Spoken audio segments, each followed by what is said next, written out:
pemirsa, apa kabar Anda? Senang sekali hari ini kami dapat kembali menjumpai Anda dalam program Tatap Muka.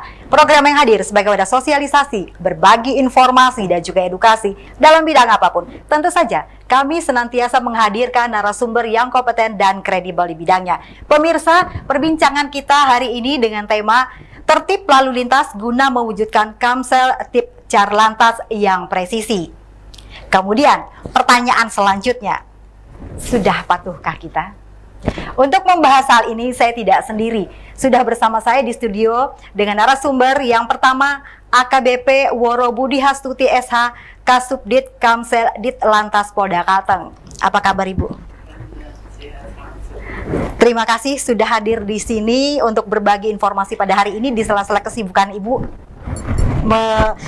Dalam tanda kutip melihat teman-teman yang bertugas di luar sana.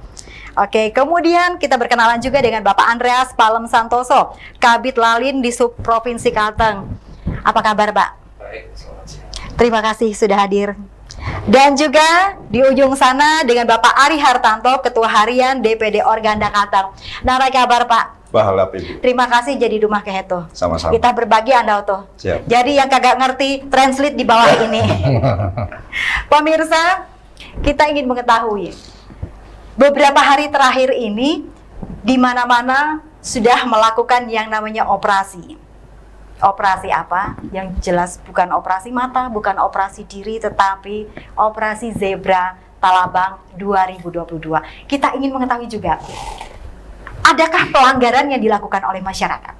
Kemudian, seperti apa teman-teman dari kepolisian untuk menghandle itu? Memberikan sosialisasi, memberikan masukan, bahkan sanksi tilang. Selain itu, kita juga ingin mengetahui seperti apa ketika teman-teman dari Organda, dari Dishub melihat ruas jalan, kemudian ada pelanggaran berkendara yang melebihi overtone. Nah, untuk membahas hal ini bersama saya Olivia Teja, inilah Tatap Muka selengkapnya.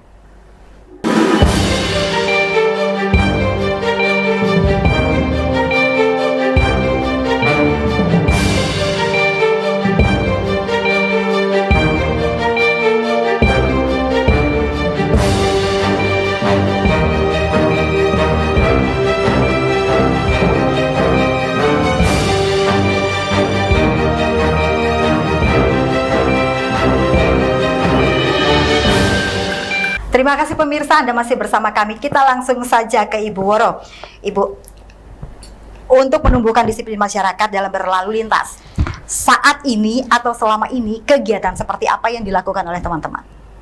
Baik Mbak Olive dan pemirsa Jurnal TV, bahwa untuk menumbuhkan disiplin masyarakat dalam berlalu lintas, saat ini Polda Kalimantan Tengah beserta Polres jajaran dan juga bekerja sama dengan instansi terkait, baik itu Dinas Perhubungan, Organda maupun Dinas PUPR, kita mengadakan kegiatan operasi mandiri kewilayahan dengan sandi operasi Zebra Talabang 2022 yang dilaksanakan selama 14 hari yang dimulai dari tanggal 3 sampai dengan 16 Oktober 2022. Kemudian tujuannya dari melaksanakan operasi ini apa? Bukan kita nanti tahu ada operasi lilin, kemudian operasi ketupat, ini operasi Zebra Talabang. Nah, tujuan dari semua ini untuk diketahui kepada seluruh lapisan masyarakat, khususnya para pengguna jalan, bahwasanya tujuan dari operasi Zebra ini salah satunya adalah untuk menurunkan angka pelanggaran lalu lintas, kecelakaan lalu lintas, fatalitas korban laka lantas, dan juga untuk menumbuhkan atau meningkatkan disiplin masyarakat dalam berlalu lintas, karena memang disiplin itu harus selalu ditanamkan dalam diri kita masing-masing agar kita setiap dalam berkendara selalu aman dan selamat sampai tujuan. Itu maksudnya. Dengan adanya operasi ini, teman-teman melihat data angka kecelakaan laka lantas itu seperti apa? Khususnya kecelakaan lalin. Data angka kecelakaan lalu lintas selama yang ini sudah 4 hari berjalan itu ada 5 kecelakaan. Kalau dibandingkan tahun sebelumnya, 4 hari tahun sebelumnya itu ada penurunan. Justru ada peningkatan ya. Justru ada peningkatan. Karena dilihat dari usia pelaku dan juga dari faktor kecelakaan itu kebanyakan faktor dari manusia, yaitu karena lalai, tidak mengindahkan aturan lalu lintas yang berlaku yang seharusnya ini oleh karenanya tadi salah satu tujuan dari operasi zebra tadi untuk menurunkan jumlah kecelakaan lalu lintas, paling tidak meminimalisir. Berarti kebanyakan itu human error-nya, Bu? Kebanyakan human error, dan mudah-mudahan ini hanya di hari keempat saja. Hari selanjutnya mudah-mudahan nol kecelakaan. Tapi sebelum adanya operasi dan operasi lagi itu data statistik teman-teman Polda itu untuk laka lantas sendiri di Provinsi Kalimantan Tengah itu seperti apa, Bu? Apakah dari tahun ke tahun dia meningkat atau ada penurunan? Oh, kalau data itu fluktuatif ya, kadang naik, kadang turun gitu. Terkadang juga tergantung dengan situasi dan kondisi. Contohnya misalnya ini sekarang lagi musim hujan ya, mungkin faktor cuaca juga bisa. Kemudian pada saat-saat kegiatan yang memungkinkan masyarakat banyak mobilisasi, misalnya ada kegiatan-kegiatan yang akbar lah ya sifatnya, akbar gitu, yang sifatnya akbar atau yang agenda lokal yang menghadirkan seluruh masyarakat. Kerumunan itu biasanya ada sedikit peningkatan kecelakaan karena di situ banyak mobilitas kendaraan bermotor. Oke, saya bergeser ke dari Disub lagi. Untuk mendukung upaya yang dilakukan dan program teman-teman dari Polda sendiri, apa yang dilakukan oleh teman-teman Disub di sini? Bagaimana kesiapan marka jalan, bagaimana kesiapan teman-teman mensosialisasikan itu sehingga tidak ada yang namanya ini pekerjaanku, ini pekerjaanmu. Silahkan, Pak. Jadi begini, kita ini di dalam menurunkan angka kecelakaan lalu lintas ini kita nggak bisa sendiri-sendiri, seperti yang disampaikan Mbak Olive tadi ya. Jadi kita ada bersinergi dan kita dari Dinas Perhubungan, dan ini menjadi suatu agenda nasional bahwa kita sekarang sedang menyusun rencana aksi nasional tentang keselamatan, karena keselamatan kecelakaan lalu lintas ini menjadi salah satu isu global yang oleh WHO ditetapkan harus cepat-cepat dilaksanakan yang namanya rencana aksi nasional keselamatan. Karena kecelakaan itu memiskinkan. Nah, kalau untuk maksudnya memiskinkan, Pak, bisa digarisbawahi seperti apa ini? Memiskinkan itu begini, biasanya yang menjadi korban kecelakaan lalu lintas, apakah itu meninggal dunia atau cacat tetap, itu adalah tulang punggung keluarga. Misalnya contoh ya, misalnya kayak di Kalimantan Tengah ini, misalnya tukang sayur, sehari-hari dia mengantar sayur ke misalnya keluar kota, misalnya dengan jarak 60 km. Nah, kalau yang tulang punggung ini kecelakaan, berarti kan anaknya tidak bisa melanjutkan sekolah. Nah, itu berarti akan memiskinkan, dan itu dari studi-studi yang ada memang memiskinkan kecelakaan. Kalau dari teman-teman sendiri, data statistiknya yang paling banyak mengalami kecelakaan di jalan raya itu kepala keluarga, Pak? Enggak juga sih, tapi di data lengkap ada di kepolisian, tetapi itu umur-umur produktif. Itu salah satu contohnya kepala keluarga. Yang kedua kan umur produktif. Umur produktif itu kalau misalnya harusnya dia kalau tidak mengalami kecelakaan, orang itu bisa berusia 60 tahun, tetapi karena 6 kecelakaan dia di umur 23, di umur 19 sudah meninggal dunia. Artinya kan harusnya dia produksi, tidak berproduksi. Tadi Ibu mengatakan bahwa human error, faktor yang teratas. Kalau untuk infrastruktur jalan, marka jalan, penerangan jalan, seperti apa tanggung jawab dari jadi dinas gini, sendiri? Di negara kita ini kan menganut semua sudah dibagi-bagi. Nah, status jalan ini ada jalan nasional, jalan provinsi, jalan kabupaten.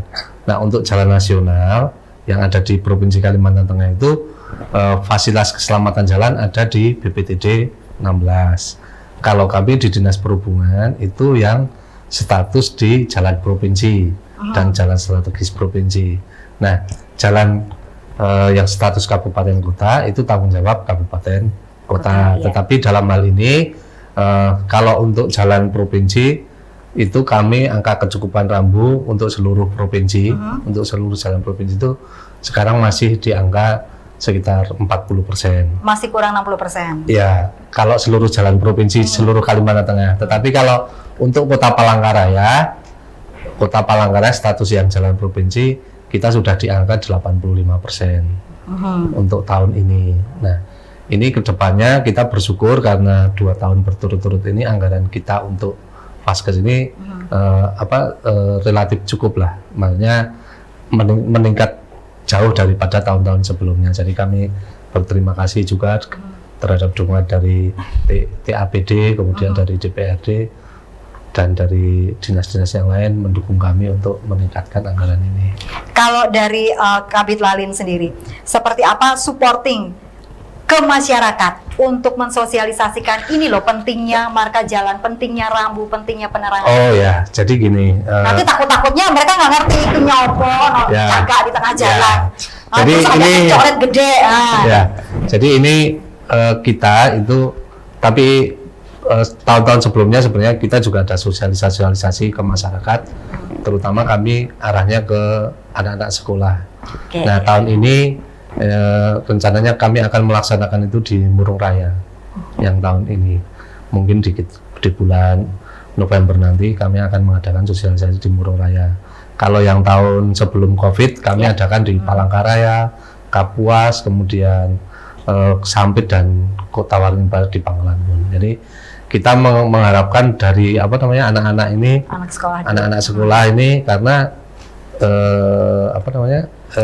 sosialisasi itu kita, kemudian juga selain itu di media-media kita juga sosialisasi. Nah, harapannya memang masyarakat itu selain selain bisa beli motor juga bisa belajar dan mentaati rambu-rambu yang jadi ada. jangan cuma gas dan rem aja ya? Ya, jangan. Terus kan tahu biasanya kan, pokoknya sok ngegas, kadang-kadang ngerem.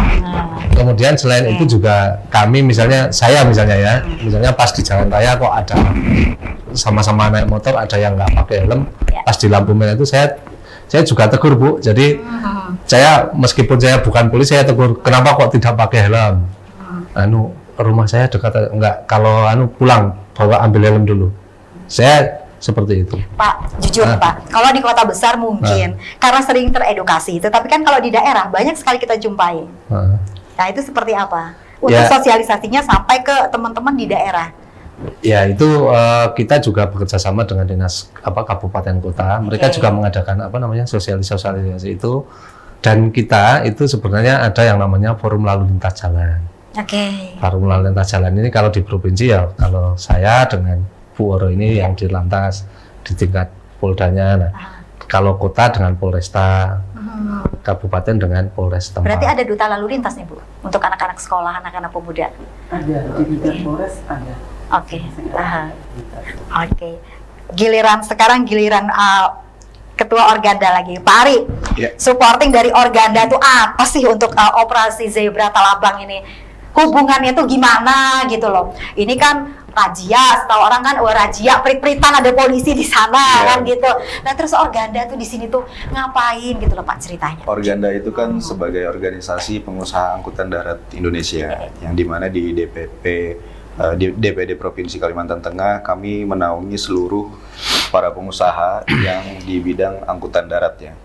Dalam hal ini di Kalteng ini lebih banyak didominasi oleh angkutan sembako, kemudian dari perusahaan angkutan seperti batubara, kemudian kelapa sawit dan juga kayu kalau dari industrinya. Di luar dari itu juga angkutan orang berupa penumpang seperti bus, kemudian travel yang menggunakan unit low MPV seperti Avanza dan Innova. Nah, dalam hal ini kita sangat mendukung sekali program Zebra ini, yang dimana itu secara tidak langsung mengingatkan para anggota kita untuk taat berlalu lintas. Seperti apa tindakan yang kami lakukan adalah kami berdiskusi dengan para pengusaha untuk selalu dalam bulan ini itu segera memenuhi kewajiban berkendaranya. Seperti STNK, pajak dibayarlah seperti itu kan. Kemudian untuk angkutan umum itu kirnya. Kemudian kalau untuk yang ada izin trayek, KP-nya, kartu pengawasannya juga dicek, itu untuk bus juga. Kalau untuk travel, izin trayeknya juga dicek lagi. Kemudian kalau untuk angkutan orang, itu dipastikan lagi untuk jasara harjanya dibayar setiap tahun. Karena ketika terjadi accident, jasara harja yang akan mengeksekusi, mengcovernya. Nah, yang banyak tidak diketahui oleh masyarakat adalah perbedaan dari travel yang resmi dan non Iya, resmi ini. apalagi sekarang kan online udah banyak. Nah itu kan kita Betul. juga bingung membedakan. Nah itu dia. Nah itu seperti apa Organda? Kalau yang online ini yang mana dulu nih? Ini kan ada perbedaan Yang nih. beraplikasi, Yang beraplikasi yang, dengan yang non aplikasi. yes. Nah, yang beraplikasi ini apakah itu di cover oleh Jasara Harja? Pertanyaannya sebetulnya tidak. Oke. Sebetulnya tidak, karena mereka tidak membayar tiket ya dalam mereka ketika mereka bertransaksi itu tidak ada cover dari Jasara Harjanya sendiri. Mereka hanya membayar ke aplikasi. Betul. Nah, tapi apabila penggunaan angkutan umum itu di dalam tiketnya itu kan ada sudah Ya, cover betul. asuransi dari Jasara Jasara Harja. Harja. Dalam tahun ini kami sedang menggodok ini karena itu akan kami jalankan di tahun depan. Seperti contoh travel liar Ya. di Kalimantan Tengah, populasinya lebih banyak dibandingkan dengan travel yang resmi sebetulnya. Dan travel liar ini kan tidak ada yang mengkoordinir, tidak ada standar operasional berkendaranya, batas kecepatannya tidak ada yang ngatur, Ya. kemudian bagaimana manajemen supirnya, setiap berapa jam itu dia harus diwajibkan istirahat, kemudian pengawasan unitnya itu apakah layak jalan atau tidak, kan hal seperti itu kan Nah tidak ini ada juga koordinasi. penyumbang laka lantas ya Bu ya. Laka lantas, Hal-hal ya. yang seperti ini. Betul. Oke, mumpung ada Organda, ada lagi pertanyaan kemudian. Semua driver itu kan tidak memiliki skill dan pengetahuan knowledge yang sama. Tingkatnya berbeda-beda. Betul. Lah untuk menyamakan persepsi, mereka paham berlalu lintas, paham keselamatan diri sendiri dan orang lain di jalan raya. Apa yang dilakukan teman-teman Organda? Selain tadi untuk kelengkapan seperti SIM, STNK dan lain-lain. Itulah yang diperlukan yang sedang kami godok saat ini, makanya kami sedang membangun program dan kami sedang membentuk sebuah koperasi yang dimana koperasi ini tujuannya untuk mewadahi teman-teman travelier ini. Bentuknya seperti apa? Tujuan kami adalah koperasi ini sifatnya seperti perusahaan travel resmi. Contoh, saya juga ada salah satu perusahaan yang bergerak di perusahaan otobis. Di situ kita untuk perekrutan supir aja itu kita screeningnya sangat lama. Jadi tidak sementang-mentang dia punya, dia bisa nyopir. Gas dan rem. Gas dan rem itu tidak ada. Kita ada fase trainingnya dalam beberapa kali. Kita ada tes stop and go-nya seperti apa. Kemudian ketika dia membawa unit itu, ada tim kita yang akan bukan melatih ya, tapi akan merasakan feel-nya ini apakah nyaman atau tidak. Kemudian ada masa transisinya berapa waktu untuk dia bisa mendapatkan status, oh ya dia driver tetap di tempat kita. Bagaimana kalau misalnya seperti aplikasi itu, dia mendapatkan bintang ketika seorang driver itu enak membawa penumpang, enak membawa si mobil ini berkendara atau sepeda motor, dia mendapatkan bintang. Otomatis kan kita lomba-lomba nih mau cari bintang, karena dari bintang itu ada dana. Itu seperti apa kalau misalnya teman-teman Organda berpikir ke arah situ? The problem is yang ketika orang memberikan bintang itu, kita di Indonesia ini masih ada etika atau perasaan enak gak enak ya, kebanyakan ya. Karena merasa kasihan, padahal nggak enak juga dia bawanya sebetulnya. Nah, etos-etos seperti itu yang sebetulnya yang pertama yang ini saya mau sampaikan agak melebar sedikit. Etos-etos ketika ini driver membawanya tidak enak, udah tegas aja, kasih aja bintang 1, bintang 2 gitu. Tapi yang terjadi sekarang adalah ketika driver itu membawanya tidak enak, let's say kita di Palangkaraya aja misalnya. Ada driver ojol yang online itu membawa unitnya kurang nyaman atau dia agak ketus orangnya di dalam ketika mengemudi, itu pasti dikasih bintang 5 walaupun tidak nyaman. Karena apa? Nggak enak. Nanti ketemu lagi sama dia. Nah itu yang mau kita edukasi ke masyarakat juga, bahwa kita harus kasih pelajaran juga untuk oknum-oknum dalam hal ini yang membawa unit itu tidak nyaman. Kemudian kaitannya dengan Organda tentunya ini yang kami agak sulit untuk mendekati ya. Karena online ini tidak mempunyai basis office yang resmi sebetulnya. Dia berpindah-pindah.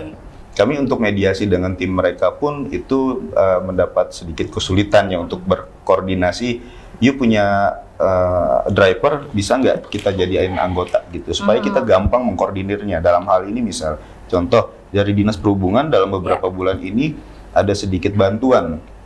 Tapi kita tidak bisa mendata driver online ini karena kita tidak tahu di mana mereka berbasis. Seperti itu. Nah, tidak yang ada base camp orang bilang ya. Base campnya, kantornya. Karena mereka Kantornya. selalu berpindah.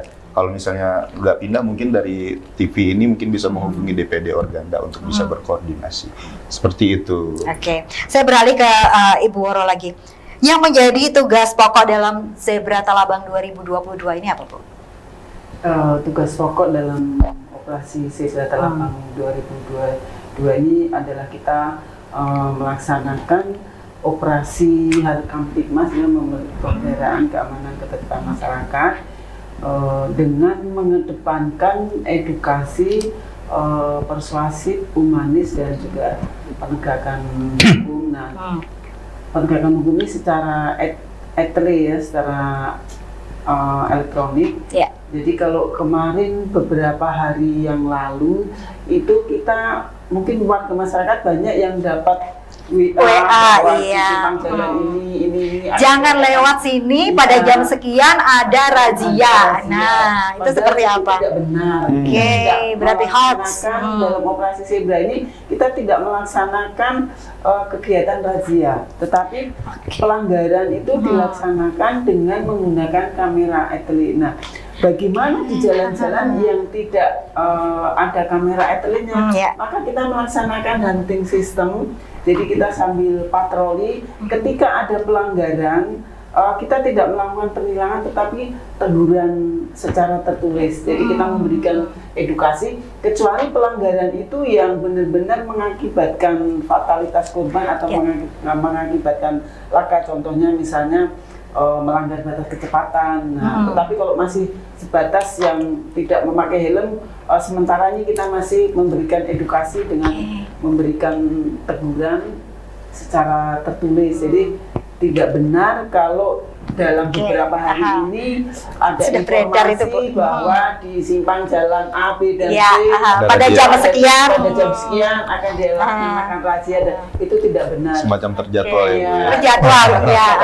Nah, mungkin waktu itu masyarakat sedang melihat patroli, kemudian menemukan pelanggaran, kemudian kita memberikan edukasi. Nah, itu mungkin dianggapnya razia. Memang kalau patroli kan tidak mungkin sendiri kan. Yes. Nah, ada 2-3 mobil atau mungkin ada beberapa sepeda motor, dan kita hunting system. Jadi tidak berhenti di suatu titik untuk mengadakan razia, tetapi kita hunting system.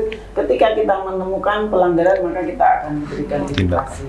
Berarti ini lebih berbahaya sebenarnya daripada yang teman-teman itu berada di stay di satu tempat. Kalau berjalan mobile ini kan kita lebih waspada dan lebih hati-hati karena random itu. Kalau sudah stay kan kita tahu, Bu, jangan lewat situ. Tapi itu kalau yang merasa bersalah, Bu. Kalau PD habis, SIM lengkap, kemudian berkendara lengkap, tidak masalah. Kemudian tadi Ibu mengatakan batas kecepatan. Kalau untuk dalam kota, kemudian lengang, lah itu seperti apa, Bu? Kadang kita kan gaspol, Bu. Lupa tuh dengan speedometer udah ngelebihi ini kan. Walaupun lengang karena itu sudah aturan, maka oleh karenanya operasi zebra ini kenapa tujuannya adalah salah satunya untuk meningkatkan disiplin dalam berlalu lintas. Kalau rasa disiplin itu sudah tertanam dalam diri kita bahwa keselamatan itu adalah yang utama, walaupun lengang kita akan selalu tertib. Enggak gaspol terus itu yang gaspol. Mungkin itu hanya 1-2 orang, tapi mudah-mudahan nggak ada 1-2 orang ini bikin risih, Bu. Bikin risih, tapi melalui media ini tentunya kami menghimbau kepada seluruh pengguna jalan untuk mari kita bersama-sama menanamkan dalam diri kita bahwa disiplin berlalu lintas itu adalah hal yang utama, karena sebuah keniscayaan. Disiplin itu menyelamatkan apa saja dalam baik kita dalam hal bekerja, dalam disiplin di rumah dan di lingkungan, itu akan menyelamatkan kita untuk meraih kesuksesan. Oke. Kalau di SUB sendiri berhubungan dengan batas kecepatan, saya kok jarang-jarang ya Pak ya lihat di kota ini ada batas kecepatan maksimum sekian, minimum sekian. Itu seperti apa, Pak? Sebenarnya atau kurang ditancepin ya, Pak? Jadi gini, kalau di dalam kota itu maksimal 40 km per jam. Kalau di luar kota maksimal 80 km per jam. Ini untuk diketahui bahwa kalau di dalam kota itu banyak hambatan samping. Misalnya jalannya lengang, kita kencang, ternyata tiba-tiba ada orang keluar dari gang. Nah, kita tidak bisa mengendalikan diri, mengendalikan kendaraan kita. Kemudian jalan kita itu jalur kecepatan rencananya hanya kalau tidak rasanya sekitar 80 km per jam. Jadi kalau apalagi jalan kita, kondisi jalan kita kulturnya bergelombang, ada yang bergelombang, nanti tiba-tiba ada lubang segala. Jadi harapannya kenapa kok dibatasi 80 atau 40 ya harapannya untuk keselamatan kita bersama. Nah, Valentino Rossi itu aja, itu kalau di jalan raya tidak akan berani ngebut Nggak seperti di berani lintasan. Ya, nah itu jadi dalam hal ini ya kembali ke yang disampaikan Bu Woro tadi, kita berharap bahwa dengan operasi zebra ini dan tanpa operasi zebra pun orang masyarakat itu diharapkan disiplin dalam berlalu lintas, disiplin terhadap rambu, terhadap marka. Kemudian juga dengan kecepatan tadi, sehingga bahaya kalau kita ngebut itu bahayanya bukan hanya kita sendiri, tetapi orang lain, ya gitu. Kan kasihan misalnya yang kita tabrak itu, misalnya saya ngebut, yang saya tabrak misalnya ibu-ibu, ternyata ibu-ibunya itu ditunggu anaknya di rumah. Nah, hal-hal itu yang perlu kita tumbuhkan dalam masyarakat kita, tanggung jawab terhadap diri sendiri. Oke, selain marka jalan, selain tanda-tanda atau rambu-rambu di jalan, sepengetahuan teman-teman di sub, seberapa paham dan patuh kalau untuk masyarakat kita? Kira-kira aja nih Pak, teman-teman kan sudah biasa hunting kemana-mana. Kalau kurang patuh nanti kita tanya ke Polda. Jadi gini, kalau kita kan ada di Palangkaraya. Di Palangkaraya ini masih banyak pengguna misalnya sepeda motor, misalnya di Jalan Cilikriwut itu kan ada 2 lajur, 2 jalur, 6 lajur ya. Satu sisi itu kan ada 3 jalur, lajur 1, 2, 3. Nah, kita harapkan sepeda motor itu ambil lajur yang paling kiri. Lajur paling kiri, kemudian itu ada marka. Ya. Nah, mohon supaya sepeda motor itu ambil yang paling kiri, jangan marka yang ke tengah, supaya mobil itu bisa mengambil 2 lajur. Kemudian yang membawa mobil ini juga sering saya lihat, ya harus tahu bahwa kalau membawa mobil itu jangan mengangkangi marka, karena di tengah-tengah dia, di tengah-tengah. Jadi, nah itu diambil sebelah kiri nggak bisa, diambil sebelah kanan nggak bisa. Biar temennya nggak nyalip Pak. Ya itu. Jadi kemudian kecepatannya kalau pas di jalan misalnya kita kan sudah tahu bahwa kecepatannya 40. Ya kecepatan itu 40 terus. Maksudnya supaya jangan sampai kecepatannya 40 ini sambil nelpon kecepatannya 20 mengganggu yang lain juga. Jadi itu harus penting itu. Sekalian ini Pak, itu marka jalan ada 2. Terkadang kita masih bisa menjumpai penggunaan lajur mobil yang di tengah sama di sebelah kanan itu kok kayaknya masih ngawang-ngawang. Kadang sih ngebut yang di tengah, kadang yang pelan kok di kanan. Yang seharusnya seperti apa Pak? Harusnya yang jalannya rodok pelan di tengah, kemudian betul. Yang laju ambillah kanan. Lah monggo ini Pak dijelaskan Pak. Ya, ini sebenarnya kalau ada 3 lajur kayak di Cilikriwut itu yang paling cepat itu di sebelah kanan, yang agak lambat di tengah, kemudian yang roda 2 itu harapannya di sebelah kiri. Nah, kira-kira seperti itu. Tapi ya ini memang di jam-jam sibuk dan ya memang ya kita harus sabar juga, jangan terlalu memaksa. Yang penting itu gini, berangkatlah lebih awal supaya tidak terlalu terburu-buru di jalan. Itu yang kata kunci yang ini. Jadi berangkat lebih awal itu lebih baik. Tapi kalau dari teman-teman di sub sendiri, untuk ketersediaan rambu dan juga marka sudah oke? Kalau untuk Kota Palangkaraya sudah cukup. Hanya untuk di daerah yang harus masih di daerah banyak dikerjakan. Bukan, maksudnya di Palangkaraya ini kalau untuk jalan provinsi. Jalan provinsi itu cukup. Nah, kalau jalan nasional juga cukup. Kita juga tiap tahun kan kita berusaha untuk menambah itu, dan kami di forum lalu lintas itu selalu dinamis ya. Seperti contoh ini ya. Contoh kan kemarin hari Selasa ya Bu, kita uji coba menutup putaran di Jalan Geopos yang pertemuan antara Jalan Tilung dengan Jalan Galaksi ini. U-turn itu. Nah, itu dengan tujuan supaya lalu lintas ini bisa lebih lancar. Nah, nanti hari Senin akan kita evaluasi, kalau itu memang berhasil akan kita pasang memakai barier dulu. Nah, nanti kalau itu berhasil lagi, nanti dari Dinas PU akan memasang pulau jalannya yang tetap. di tahun anggaran yang berikutnya. Oke, Ibu ditahan dulu, saya ke Organda dulu. Untuk pertanyaan Organda, tadi dikatakan bahwa teman-teman itu akan ada edukasi sebelum Betul. menjadi yang namanya seorang driver. Iya. Karena dia membawa keselamatan begitu banyak orang di belakang dia. Betul. Kerjasama yang dilakukan teman-teman dengan Lantas sendiri seperti apa? Tapi jangan dijawab dulu, Pak. Sabar, Pak. Sabar. Pemirsa, jangan kemana-mana. Kami akan kembali setelah jeda pariwara berikut ini. Tetaplah bersama kami di Tatap Muka.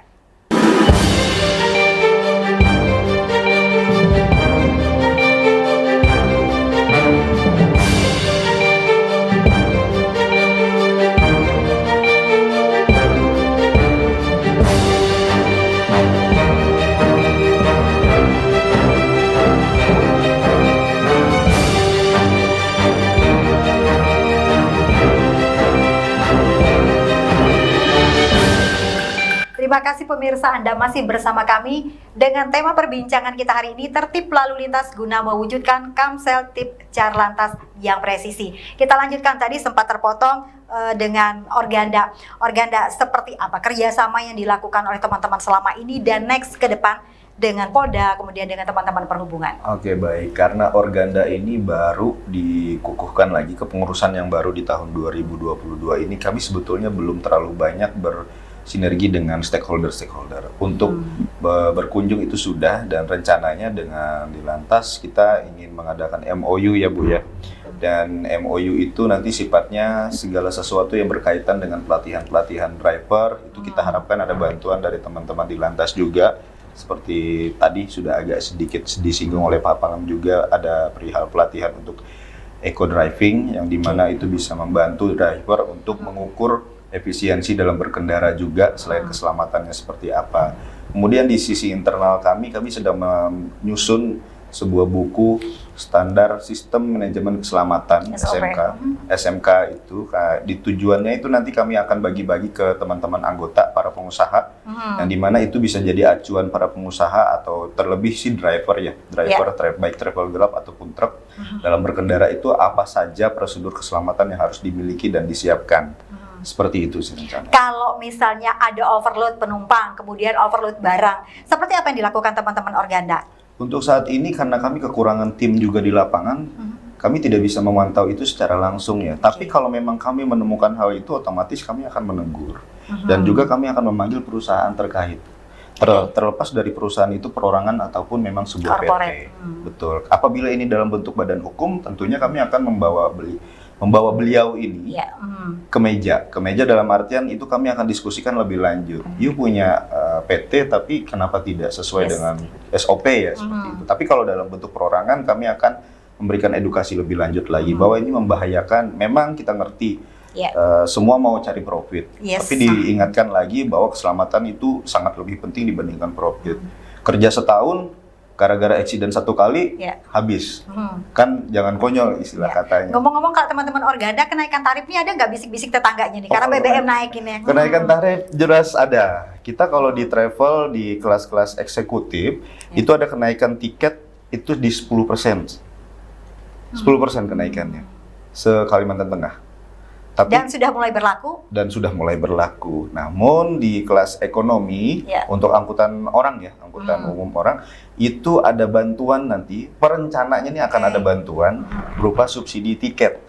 Berapa kita belum tahu pasti. Apakah untuk mendekati Natal dan Tahun Baru atau terus akan ada subsidi ini? Subsidi ini sifatnya hanya untuk menekan inflasi, karena ini kan kenaikan BBM ini kan sangat menumbang kenaikan inflasi yang begitu tinggi.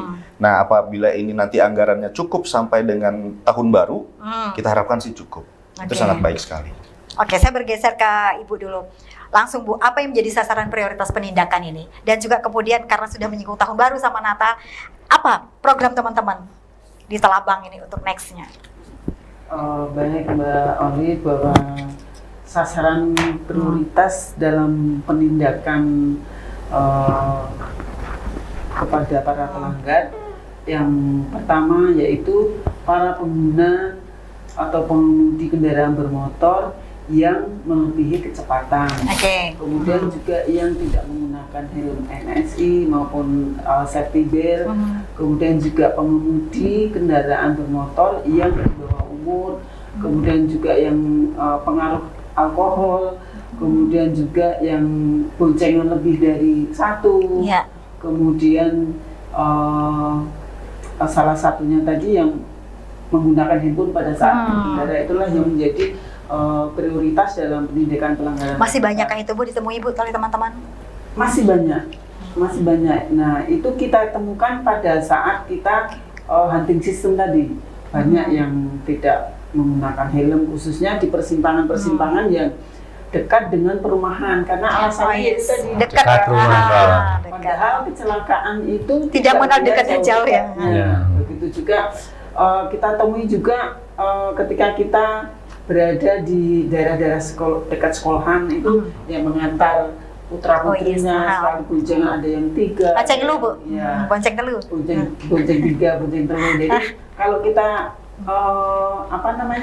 ingatkan Bu, nggak ada kendaraannya hanya ini. Nah, itu mengutamakan keselamatan atau kecepatan atau sampainya di situ. Nah, begitu juga dengan kemarin juga banyak anak-anak yang menggunakan sepeda listrik ke sekolah. Oh iya, saya lihat. Lagi marak sekarang ya Bu ya. Juga, tidak boleh karena Oke. ada batas umur yang diwajibkan untuk pengguna sepeda listrik, yaitu minimal umur 12 tahun, dan itu tidak boleh dioperasikan di jalan raya. Bagaimana ketika harus dioperasikan di jalan raya? Ya, oke. Maka harus didampingi dengan orang dewasa. Kalau orang dewasa yang pakai Bu, Kalau orang dewasa kan banyak tuh kita lihat tuh di jalan. Orang dewasa juga menggunakan selis. orang dewasa Tidak menggunakan pelindung loh Bu. harus menggunakan helm. Jadi sebenarnya sepeda listrik itu hanya digunakan pada kawasan-kawasan tertentu, misalnya kawasan wisata seperti di Borobudur itu kan kalau mau ke Candi. Ke pelataran itu. satunya itu kan jauh. Jauh, iya. Kemudian di lokasi perkantoran dan juga Perumahan. di kawasan pemukiman, Perumahan. lokasi Car Free Day. Nah, itu sebenarnya Berarti penggunaan masyarakat ini yang belum tepat. iya. Nah, Oke. Sosialisasi perlu dilakukan terus ini Bu. itu kami sudah sering ke sekolah-sekolah, bahkan hampir setiap pagi. Kami saat ini itu pukul 06 itu seluruh personil itu sudah digelar ke persimpang-simpang jalan maupun ke sekolah-sekolah sambil mengedukasi. Ketika kita temukan anak-anak yang ke sekolah menggunakan sepeda listrik, langsung kami edukasi. Jadi itu yang saat ini yang gencar kita lakukan.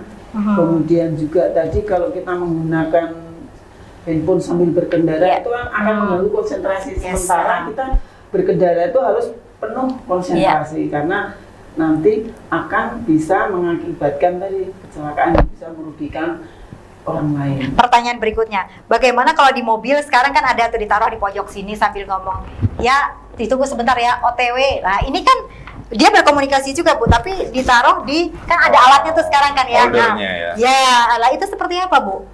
Sama saja sebenarnya. Nggak boleh. Juga Mengurangi konsentrasi. Tetap. Saja juga. Nah, yang sekarang juga lewat etle itu yang ada di depan gereja katedral. Ya. Itu ada 2 sisi, yaitu sisi yang dari arah Bundaran Besar dan sisi dari arah Kahayan. Itu juga sudah banyak yang tercapture yang menggunakan handphone pada saat Berkendara. sama juga safety belt juga sudah banyak. Jadi kemarin ada beberapa masyarakat yang menanyakan kapan etle itu diberlakukan. Padahal sudah diberlakukan dari mulai bulan Juli. Hanya masyarakat mungkin tidak tahu bahwa etle itu sudah operasional dan sudah banyak masyarakat yang tercapture dan sudah banyak juga masyarakat yang Terjaring dalam tanda kutip. dan sudah membayar denda, itu sudah banyak. Oke, atau mungkin nggak berasa Bu, kalau di jalan tol kan jepret. Nah, kalau ketika dia melebihi kapasitas di jalan kan Kecepatan. itu sudah ini. Batas Kalau ini kan kecepatan. stop Bu, nggak berasa. Jadi kan nggak berasa juga melanggar. Oke, itu sanksinya Bu, kalau misalnya dia kedapatan, nah ini apa Bu? Di situ juga sudah tertera, nanti dia akan dikasih surat konfirmasi. Kemudian kalau memang benar bahwa dia melanggar, maka dia harus mengisi konfirmasi itu juga secara online. Di situ nanti akan tertera dendanya dan dia langsung bayar ke BRI. Gitu. Oke, di mana lagi Bu selain ada di situ? Kemudian apabila dalam operasi ini ada yang terjaring, yang tadi teman-teman di luar sana bilang razia, itu seperti apa Bu? Untuk sementara ini kami tidak melaksanakan penilangan. Ya, yang di luar etle tidak melaksanakan penilangan, kami melaksanakan edukasi teguran tertulis, kecuali tadi Yang yang melanggar. membahayakan atau pelanggaran itu mengakibatkan kecelakaan lalu lintas. Jadi saat ini kami masih tetap memberikan edukasi kepada masyarakat. Oleh karenanya dihimbau sekali lagi kepada masyarakat, mari kita tumbuhkan disiplin berlalu lintas. Seperti halnya ketika ada COVID, Ya. semua orang berbondong-bondong membeli masker Yes. karena merasa itu kebutuhan untuk keselamatan supaya tidak tertular dengan COVID. Begitu juga seharusnya bahwa keselamatan lalu lintas itu bagian dari kebutuhan kita. Jadi tanpa harus ada razia, Iya, tanpa harus selalu diingatkan Ada polisi, Bu, baru tertib. atau tanpa harus kita mengalami kecelakaan Iya. baru tertib. Ya, jadi sekali lagi mari kita tertib berlalu lintas, keselamatan untuk Oke, kemanusiaan. Bu, saya penasaran. Kemarin itu baru diresmikan, dibuka. Sudah ada teman kita, saudara kita yang nyangsang mobilnya di Jalan Bukit Rawi itu. Itu sebenarnya seperti apa sih, Bu, itu, Bu? Apa jalannya yang kelok-kelok? Apa mereka jalan punya di sub kurang ini, Pak? Lah kok iso nyangsang, Pak? Itu seperti apa itu, Bu? Untuk jembatan yang baru yang menuju ke arah Kuala Kurun ya, Pak. Ya, Bu, jembatan Kami sudah Bukit Bu. Ya. kami kemarin sudah ada rapat Pak ya, Ya. dengan instansi terkait, bahkan kami langsung terjun ke lapangan dan di situ semua rambu-rambu itu sudah lengkap. Komplit Pak, ya. Semua rambu-rambu sudah lengkap. Aman, kata di sub. Aduh, aman, selamat. Memang kita sudah cek ke lapangan, rambu-rambu itu sudah lengkap. Marka juga lengkap. Markanya juga lengkap. Penerangan juga oke. Penerangan, cuma ya itu tadi mungkin ini jalan baru. Ya. Belum Keenakan familiar. bawahnya. Padahal sudah ada juga dari masyarakat di situ bahwa dia dengan kecepatan yang diwajibkan di situ ternyata masih ada 3 mobil yang melewati, berarti kan kecepatannya lebih dari yang seharusnya batas. itu batas. Nah itu sekali lagi memang harus kesadaran. Oke, kalau yang masang tele ini siapa, Pak? Atlet. Dari Dishub atau dari kepolisian yang untuk kamera di jalan itu? Infrastrukturnya yang memiliki kewajiban memasang itu Atlet dari kepolisian. dari kepolisian. Berarti harus ada, Bu, di situ, Bu, kamera pengintai alias pengawas supaya nggak nakal lagi. Kemudian saya juga menemui kemarin di media sosial pengendara sampai nyangsang ke atas atap, itu ceritanya seperti apa ini? Berarti dari pengendaranya ya, Bu, ya? Sampai naik ke atas kantin dia Sepeda terbang motor, ya. dia sepeda motor. Yang di dekat SPBU Berarti Imam Bonjol di belakang. Oh, iya. berarti human error-nya lagi ini yang harus kita bina. Makanya tadi merupakan salah satu prioritas tadi, barangkali yang bersangkutan bisa juga karena lelah, bisa Oke. juga karena pengaruh Alkohol, narkoba dan lain sebagainya. Makanya memang faktor disiplin itulah yang utama untuk menyelamatkan kita dari kecelakaan lalu Bu, lintas. masih banyak saya lihat anak-anak muda di jalan bercandaan di sepeda motor, Bu, jejer-jejer. Nah, itu seperti apa itu, Bu? Fenomena Ya. anak milenial sekarang. Tapi membuat yang pengendara lain itu terganggu, Bu. Itu kalau orang berjejer-jejer itu gini. Sambil Kalau- becek, Pak, sambil bercanda, Ya. Pak. Jadi saya lihat sekarang kalau kita kumpul itu kita sibuk dengan HP kita masing-masing. Kalau kita duduk, pada waktu naik motor Kesempatan. baru kita ngobrol. Nah ini Nah. harusnya dibalik juga. Nah. Kalau pas ketemu ngobrol lah yang puas supaya di jalan tidak ngobrol lagi. Terus pas di kendaraan main Baru HP. main Ya, itu. Salah ya. Kalau Ini sendiri main pelajaran HP sesat dia ini. ya. Oke, kemudian ke Organda. Iya. Next ke depan mau seperti apa sih ini Organda ini? Selain tadi tarifnya yang jelas mau naik nih, udah naik bahkan. Seperti apa? Bekerja sama lebih lagi dengan teman-teman dari Polantas, atau ketika dari Organda sendiri melihat ada overtone Odol ya. odol, kemudian apa dilimpahkan sebagai wewenang dari Lantas untuk menilang, menindak? Yang pertama PR kami di tahun 2023 adalah kami ingin membantu Dinas Perhubungan Provinsi dan juga Polantas itu untuk menertibkan travel liar. Oke. Itu yang pertama. Kemudian yang kedua, kami ingin visit juga ke daerah-daerah yang dimana izin angkutan yang tidak tertib. Dalam hal ini banyak sekali izin angkutan-angkutan menggunakan truk-truk PS 120 itu Ya. angkutan seperti batu bara, sawit, dan Aha. juga kayu, itu banyak sekali yang tidak mempunyai izin. Nah, Oke. jadi kami dengan anggota di lapangan di setiap kabupaten ingin menekankan hal itu juga. Kemudian yang ketiga, kami ingin mengadakan supaya di setiap kabupaten itu ada pengelolaan BBM subsidi biosolar. Jadi di Kota Palangkaraya ini saja itu hanya 2 SPBU yang melayani biosolar, yang dimana itu menyebabkan Antrian sangat panjang. satu, antrian yang sangat panjang, kemudian kenaikan harga barang yang sangat tinggi sekali. Bayangkan saja harga biosolar itu 6.800, keluar dari SPBU kita beli di pinggir jalan radius 1 km jadi sudah 15.000. Ongkos antri Pak ya mahal. Ongkos antrinya. Nah itu kita sedang godok dan di tahun depan 3 poin ini yang menjadi PR kami, dan kami yakin sekali bahwa kami tidak bisa bekerja sendiri, harus bekerja sama dengan para stakeholder. Oke. Organda sendiri bagaimana caranya yang ampuh sehingga teman-teman di luar sana itu merasa bahwa Organda ini punya taring gitu loh untuk menegakkan peraturan. Apakah menggandeng teman-teman ini atau mereka bilang, hah sepele? Supaya tidak seperti itu bercanda Pak. Oke. Organda tidak bisa berdiri sendiri. Walaupun memang Organda ini salah satu mitra resmi dari Kementerian Perhubungan, dan di provinsi kami sangat bermitra dan dekat sekali dengan Dinas Perhubungan Provinsi. Kami harus bekerja sama dengan Dirlantas juga. Polantas itu jelas untuk menegakkan, karena kami tidak mempunyai wewenang itu. Untuk wewenang penegakan di jalan kami tidak ada. Kami hanya bisa mengedukasi, mensosialisasikan, dan kami hanya bisa mendata. Sanksi ada di sini nih. Sanksi ada di sini. Dan kebijakan ada di perhubungan. Seperti itu. Kami mewadahi teman-teman para pengusaha. Berarti Bu kalau di sana ada yang nakal, mereka udah nggak sanggup dioper ke sini. Betul. Karena tugas tupoksinya Yang punya ada di pistol sini. kan polisi. Nah itu, sana bagian kode area Bu. Halo, di koper Roger, ganti kan gitu ke sini. Oke, Bu, selanjutnya kita sudah ada di terakhir. Yang dilakukan oleh teman-teman sendiri selama operasi Zebra ini apa saja Bu? Selain tadi sosialisasi di jalan, mobilenya lebih rutin dari biasanya, apa lagi Bu yang dilakukan?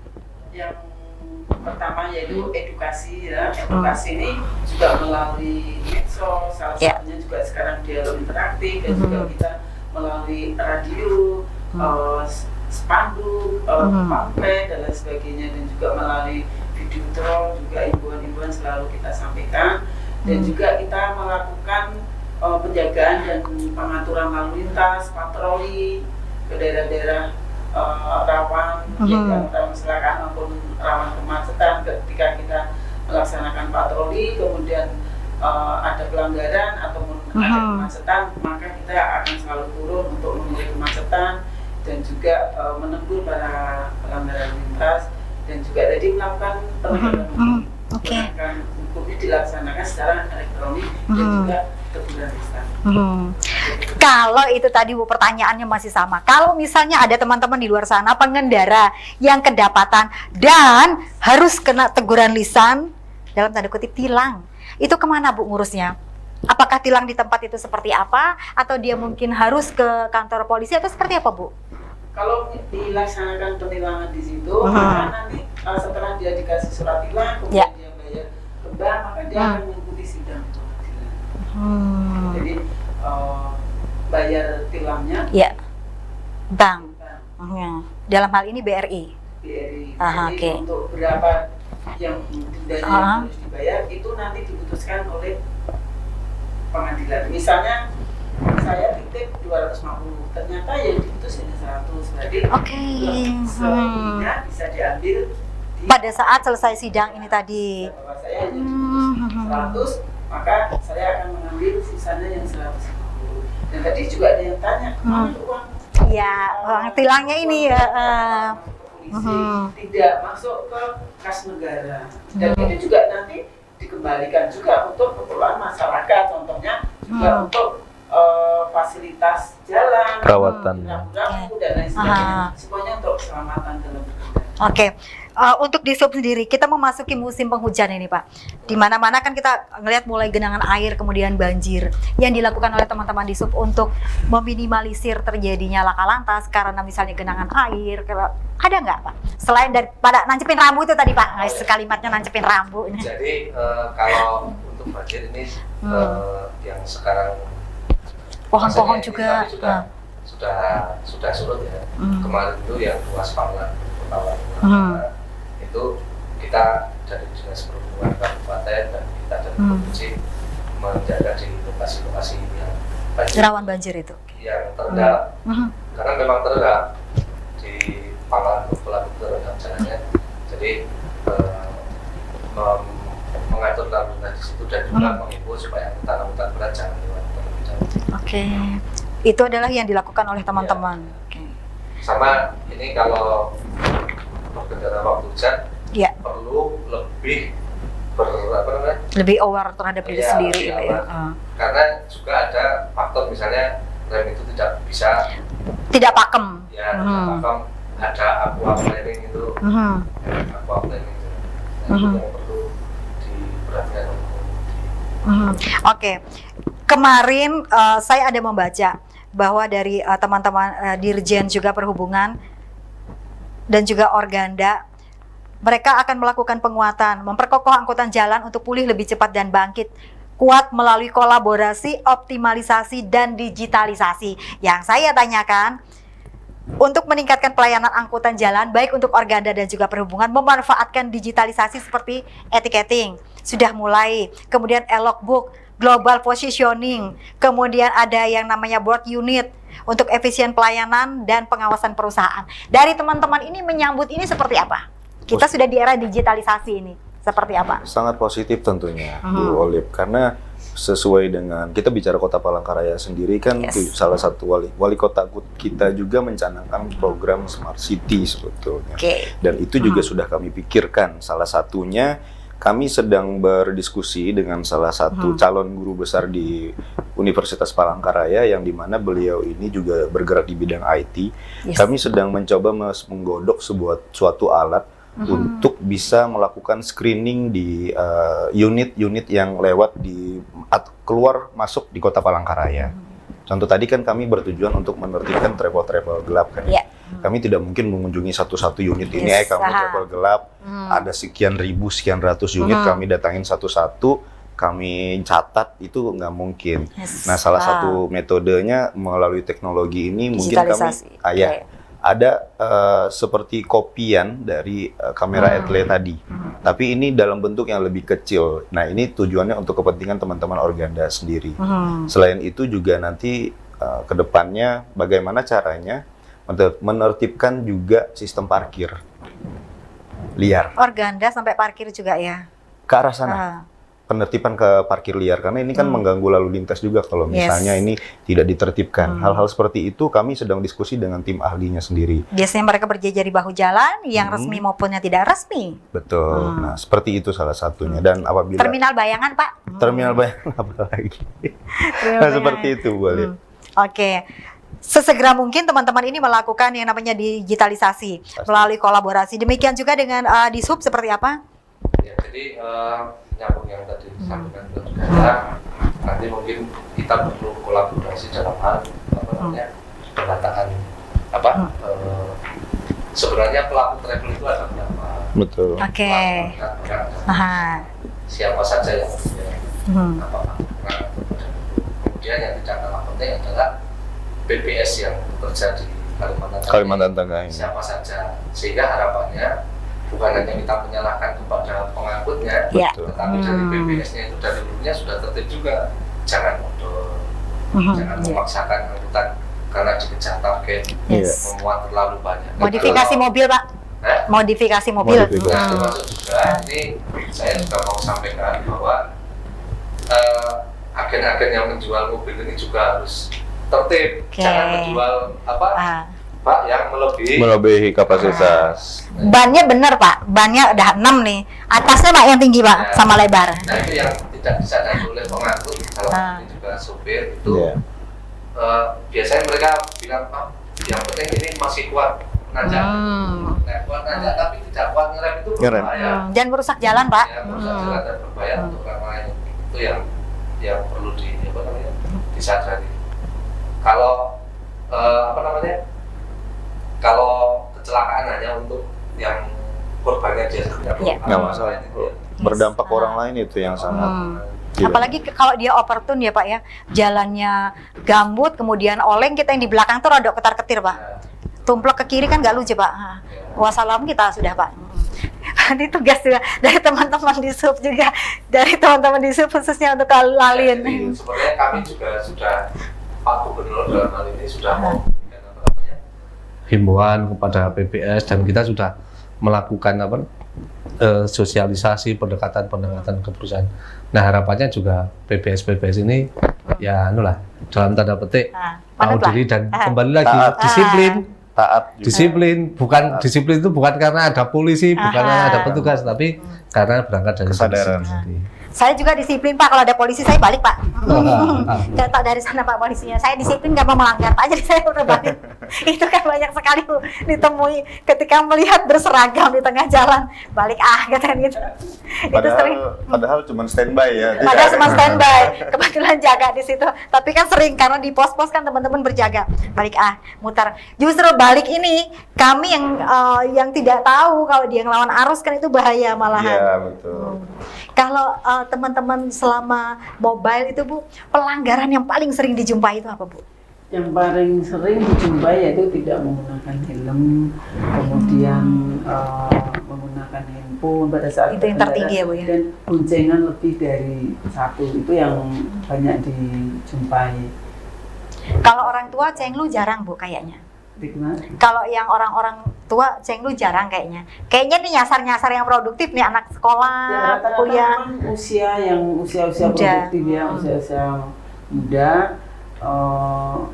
Ya itu tadi mungkin karena dia hanya mementingkan kepentingan dia sendiri, tidak memperhatikan keselamatan orang lain, karena pada intinya kan semua yang ada di jalan raya itu mempunyai kepentingan yang sama untuk sama-sama selamat sampai di tempat tujuan. Nah, terkadang hanya melihat di sana nggak ada polisi, di sana nggak ada razia. Kita lihat jalan tikus, kalau ada bisik-bisik tetangga ini. Kalau misalnya kita berbalik itu kan bisa karena ada perasaan was-was, akhirnya saat baliknya dia udah nggak menghiraukan, akhirnya malah terjadi panik, kecelakaan. Nah, begitu juga ketika macet itu kadang-kadang kan orang resah. Padahal ketika terjadi kemacetan itu kita harus sabar. Jangan mengambil tindakan yang justru akan membuat kemacetan. Contohnya misalnya, ini kenapa sih kok macet? Malah jalan kosong. Malah ngambil padahal ternyata sampai ke bahu jalan ya Bu. Sampai itu nggak bisa jalan. Nah, itu akan menambah macet. Jadi ketika kita ada permasalahan di jalan itu, sabar. Intinya sabar. Jangan justru berbuat yang akan menambah masalah lain. Berarti di sini saya bisa berpikir atau mengambil kesimpulan, edukasi itu terus, kemudian mindset kita masyarakat ini yang harus terus dirubah. Kemudian paparan digitalisasi tadi juga harus terus digaungkan, dibumikan. Karena kan mau tidak mau kan kita sekarang eranya seperti itu. Kemudian Bu, kita kan melihat nih, tadi Ibu memaparkan bahwa apa yang dikatakan sharing di HP itu, di medsos itu hoax ya Bu ya, sekali lagi. Tidak ada razia di titik-titik tertentu. Tidak ada di titik tertentu. Jadi kita itu setiap pagi pukul 06 itu memang di seluruh personil digelar untuk memberikan keamanan keselamatan supaya yang mau jalan, belok dan lain sebagainya bisa kita atur sehingga lancar. Jadi tidak ada kegiatan rahasia, tidak ada. Jadi itu adalah hoax. Karena itu sudah terlanjur beredar luas. Sudah terlanjur beredar luas. Jadi sekali lagi kepada masyarakat, tidak ada namanya rahasia yang dilakukan oleh kepolisian. Terakhir Bu, yang Ibu ingin sampaikan ke masyarakat terkait dengan operasi Zebra Talabang 2022 dan juga tertib lalu lintas. Baik para pemirsa Jurnal TV, sekali lagi tidak henti-hentinya kami dari Direktorat Lalu Lintas Polda Kalimantan Tengah menghimbau kepada masyarakat untuk selalu tertib dalam berkendara. Yang pertama, sebelum kita berangkat, siapkan dulu surat-surat seperti STNK, SIM, karena itu akan membuat kita menjadi tenang. Kalau kita sudah ada SIM, ada STNK, semuanya lengkap, masih berlaku, maka kita akan tenang dalam berkendara. Kemudian juga kondisi fisik kita harus sehat, tidak ada perasaan terburu-buru. Kemudian juga kendaraan yang kita gunakan harus laik jalan. Nah, itu adalah salah satu kunci aman dan selamat dalam berkendara. Sekali lagi, utamakan keselamatan karena keselamatan adalah untuk kemanusiaan. Oke, bergeser closing statement dari Dishub. Ya, jadi supaya tidak tergesa-gesa di jalan, berangkatlah lebih awal supaya tidak buru-buru di jalan dan membahayakan orang lain. Dan juga yang perlu diingat bahwa kita itu berpergian dari titik A sampai titik B. Nah, itu selama bepergian itu kita harus selalu berkonsentrasi. Jangan karena sudah dekat lalai di jalan sambil main HP, itu menghilangkan konsentrasi. Jadi full konsentrasi untuk menuju selamat itu. Dan juga kita harapkan disiplin berawal dari diri sendiri, bukan karena ada petugas atau ada orang lain yang mengawasi kita. Ada yang berseragam, Pak. Oke, Organda, closing statement, apa yang ingin disampaikan untuk masyarakat dan juga untuk teman-teman Organda sendiri dan juga para pengemudi di luar sana? Oke, untuk para teman-teman pengemudi yang di wilayah Kalimantan Tengah, pesan kita dari Organda, selalu jaga kesehatan, jaga kondisi fisik tubuh. Apabila lelah di jalan, jangan dipaksakan untuk membawa unitnya. Ingat keluarga sampai di tujuan dengan selamat. Dan selalu disiplin dalam berkendara, karena hal itu sangat penting, karena di rumah ada yang menunggu kita. Terima kasih. Oke, terima kasih dari Organda. Terima kasih untuk hari ini kita sudah sama-sama sharing tema kita hari ini, tertib lalu lintas guna mewujudkan Kamsel Titjar Lantas yang presisi. Terima kasih kepada AKBP Woro Budi Hasuti SH Kasubdit Kamsel Dit Lantas Polda Kalteng. Dan juga kepada Bapak Andreas Palem Santoso, Kabid Lalin Dishub Provinsi Kalteng. Terima kasih. Dan juga Bapak Ari Hartanto, Ketua Harian DPD Organda Kalteng. Terima kasih. Satu hal tadi yang harus kita ingatkan kembali kepada teman-teman di luar sana dan juga untuk diri kita sendiri, bahwa apabila kita sudah berkendara 4 jam, maka diwajibkan atau dianjurkan ini Bu, diwajibkan ya untuk beristirahat. Apalagi untuk teman-teman pengendara yang membawa penumpang di belakang, wajib dimanapun beristirahat, berhenti. Oke, untuk keselamatan semua, di samping tadi tertib lalu lintas, mulai dari keluarga yang terkecil sampai dimanapun, itu akan membekas di kita dan menjadi sebuah kebiasaan. Oke, terima kasih kepada ketiga narasumber sudah berbagi pada hari ini. Kita akan ketemu lagi next time. Pemirsa, demikianlah akhir perbincangan kita pada hari ini. Akhir kata, saya Olivia Teja bersama teman-teman yang bertugas pada hari ini pamit undur diri dari hadapan Anda. Jaga keselamatan dan tetapkan protokol kesehatan. Terima kasih.